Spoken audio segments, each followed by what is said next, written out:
नमस्कार, मी आरती गुप्ते।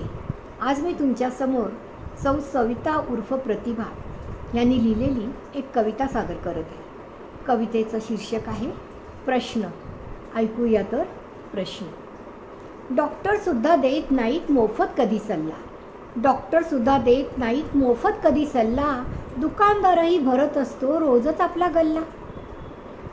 लिहिणाऱ्यांच्या वाट्याला येतो नुसता कल्ला, लिहिणाऱ्यांच्या वाट्याला येतो नुसता कल्ला, लेखनावर त्यांच्या कुणी मारू नये डल्ला।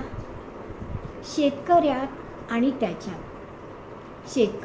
त्याच्यात फरक नाही कुठला, निरीक्षणावरून मंडळी प्रश्न हा मनात उठला, निरीक्षणावरून मंडळी प्रश्न हा मनात उठला।